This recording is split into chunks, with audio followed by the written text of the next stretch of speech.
네. 바람과 해를 담은 정치 더불어민주당 비례대표 국회의원 양이원영입니다. 모든 사람에게 햇빛이 다 비춰야 될 텐데 코로나19 감염병으로 인해서 많은 사람들이 사지에 몰리고 있습니다. 저희 국회가 이 문제를 어떻게든 좀 해결해 보겠다고 오늘 다 모여 있는 상황인데요. 제가 중기부에서 낸 이 자료를 보고 숨이 막혔습니다. 중기부 증인 조지현 네. 실장님, 네. 이걸 시뮬레이션을 하셔서 내신 자료죠. 네. 손실 추정 총액 그리고 손실 추정액이 기지원보다 훨씬 더 적을 수 있다 이렇게 얘기를 하면서 기준을 영업이익의 80% 감소, 영업이익의 60% 감소, 이것을 영업 금지와 영업 제한 조치에 적용해서 시뮬레이션 하신 거죠? 조금 더 설명을. 아니요, 설명 필요 없고요. 영업이익에 대한 거 맞습니까? 영업이익을 하나는 영업이익만 감안한 것이고요. 두 번째 빨간 글씨로 되어 있는 부분은 영업이익과 고정비용이고요. 네, 고정비용인데 기본적으로 영업이익과 영업이익을 합친 것입니다. 네, 네, 고정비용과 영업이익을 합친 건데 그 민병덕 의원님이 내신 법에는 뭐라고 되어 있습니까? 손실 매출액에 대해서 70%, 60%, 50% 범위로 규정을 하고 있죠. 근데 왜 매출액으로 하지 않고 영업이익으로 하셨습니까? 그리고 영업이익이 아니라 고정비뿐만이 아니라 변동비라든가 각종 비용이 있는 건 알고 계시죠? 네, 알고 있습니다. 이 영업이익, 요식업의 영업이익률이 몇 %인지 아시나요? 매출액이 몇 %인지? 좀 평균적으로? 찾아봐야 되는데요. 11%입니다. 좀 다릅니다. 네. 11%입니다. 네. 그러니까 다시 말하면 중기부에서는 애초에 법안을 제시한 것의 10분의 1로 축소시킨 겁니다. 지금 참고인 중에서 그 요식업이라고 볼 수 있을 것 같은데요. 곰국시집 대표님 나오셨죠? 네, 유명한 말씀하십시오. 대표님. 네, 2019년과 2020년을 대비해서 매출액이 어떻게 변화됐는지를 한번 여쭤보고 싶은데요. 네, 2019년 12월 매출액이 얼마 정도였습니까? 네, 제가 마침 여기에 나오기 위해서 좀 자료 준비를 했는데 2019년은 8,400만 원이고 2020년은 얼마로 떨어졌나요? 3,200만 원 떨어지고 여기에 인건비 제하고 임대료 제하고 각종 재료값 제하고 그 모든 비용을 제해서 영업이익이 2019년 12월에는 세금까지 제하면 한 3,600 마이너스 난 걸로. 아니 3,700 정도. 2019년 12월에 2019년 12월에 영업이익이 2019년에는 저희가 한 800만 원 정도 800만 원 정도. 났습니다. 그러니까 아까 말씀드렸던 요식업의 영업이익률 한 11% 정도 되는 거예요. 그렇죠? 네. 그런데 2020년에는 얼마 정도가 나왔나요, 영업이익? 마이너스 700만 원 정도 나왔습니다. 마이너스 700만 원. 네. 그러니까 영업이익 80%, 영업이익 60% 감소라는 게 이게 어떤 의미인가? 현실을 전혀 반영하지 못합니다. 그리고 애초에 법을 제출을 했을 때 그 법에 기반해서 내셔야죠. 왜 16,000명이 넘는 사람들이 도산을 하고 아기 엄마가 자살한다는 얘기까지 나오겠어요. 어떻게 중기부가 이런 꼼수를 부립니까? 그 리코스타 코인 노래연수장 대표님께 말씀을 좀 여쭤보고 싶은데요. 네네. 지금 중기부나 기재부에서 하는 얘기가 손실보상, 기지원이 손실보상액보다 더 많을 수 있다고 얘기를 하고 있습니다. 근데 정부와 서울시에서 지급한 재난지원금이 총 1,350만 원이거든요.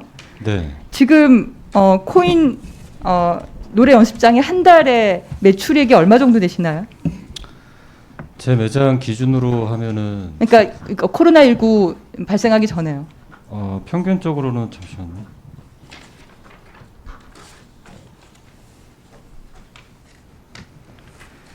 평균적으로는 저희가 1,100에서 한 1,200 정도 한 달에 그 정도 됐던 거죠. 네.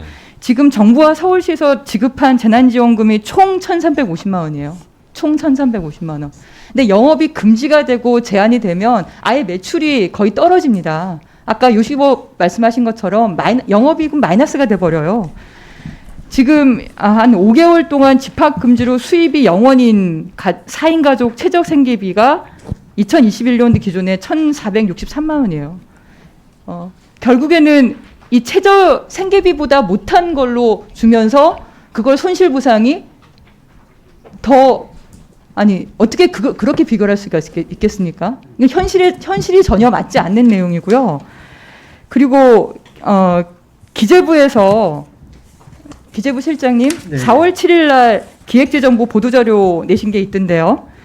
우리나라 일반 정부 부채가 2019년 기준으로 봤을 때 OECD가 110%인 거에 반해서 우리나라는 몇 %라고 내셨죠? 제가 기억으로는 일반 정부 부채는 한 48%. 42.2% 2019년에 네.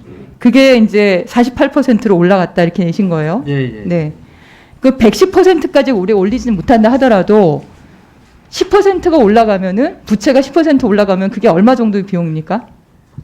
이게 GDP 비율이니까 GDP가 한 2,000조 정도 되니까 그거의 10%면은 한 200조 원이죠. 되지 않을까요? 200조 원이에요. 우리가 부채 비율을 10%만 올리면 200조 원의 여유 자금이 생기는 겁니다.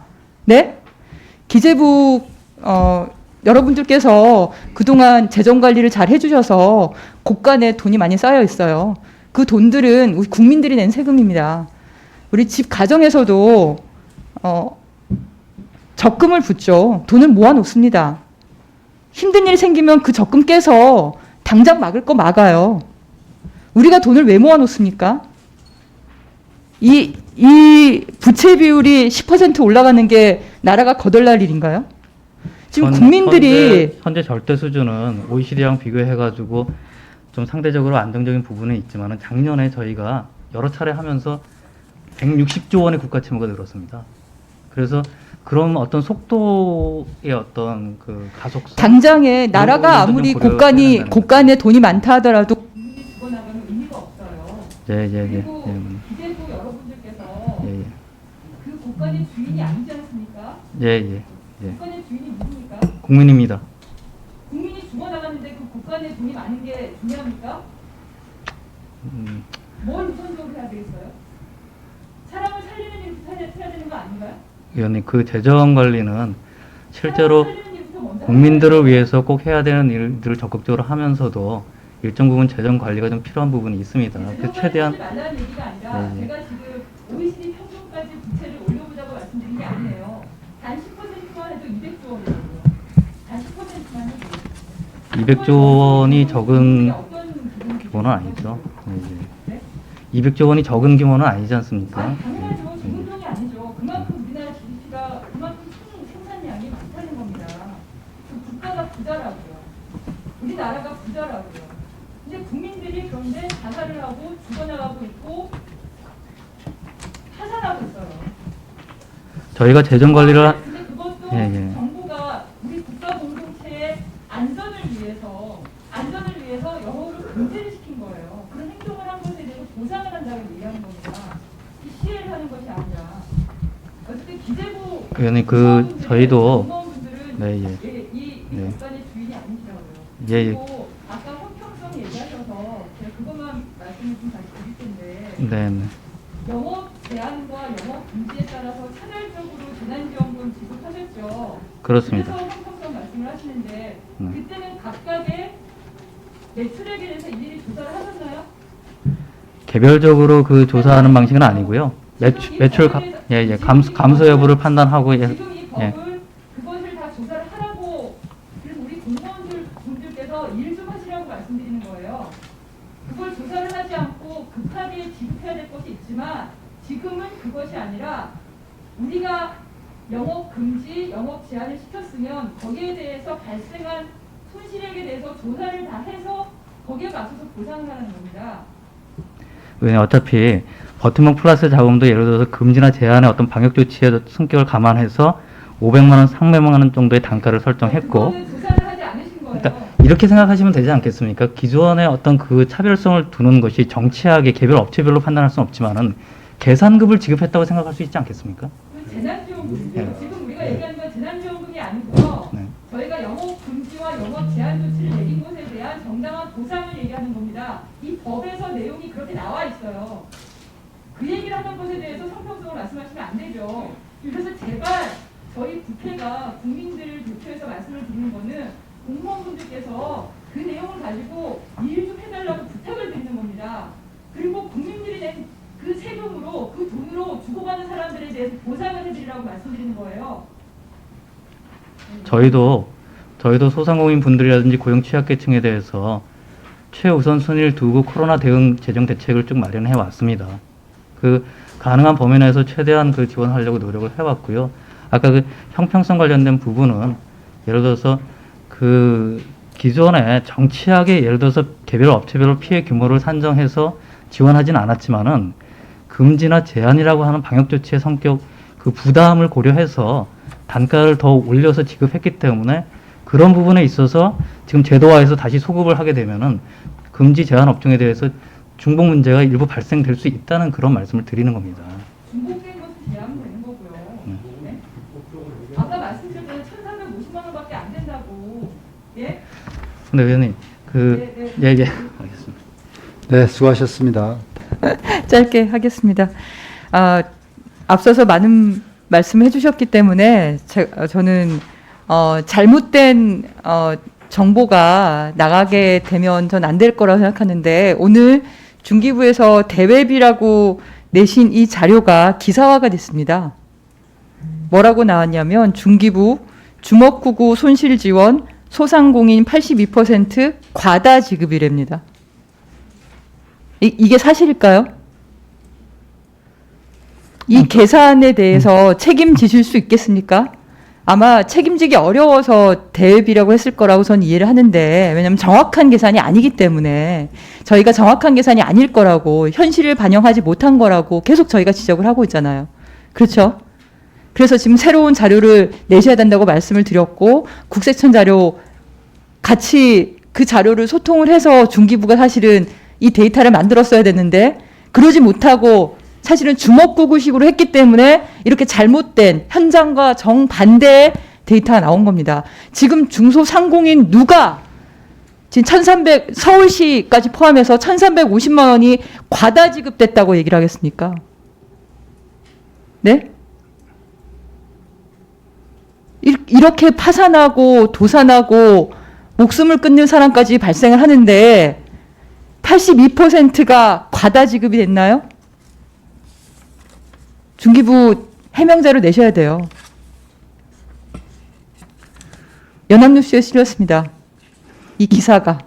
네, 오늘 이 기사를 보는 국민들 마음이 어떠시겠어요? 예? 어떠시겠습니까?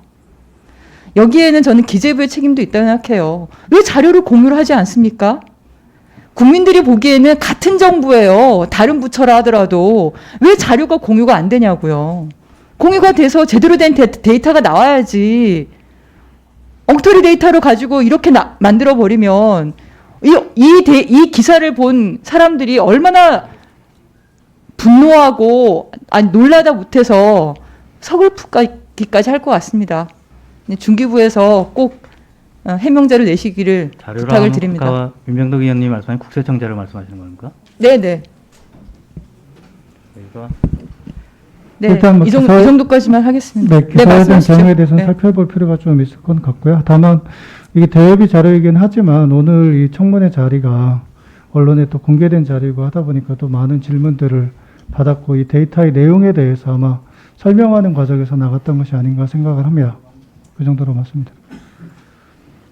그러니까 입법 청문회 이 공개된 회의에 데이터를 가지고 오시려면 최소한의 공감이 되는 데이터를 만들어 오셔야죠. 이걸 누가 동의를 하시겠냐고요. 예? 중소상공인 82%가 과다 지급됐다고 하는데. 네, 어떤 취지의 말씀인지는 제가 이해를 하고요. 이미 앞서 설명드린 대로 일반적인 손실보상의 룰에 의해서 한번 추산을 해본 자료라고 말씀을 드렸습니다. 제대로 된 자료가 아닌 거죠.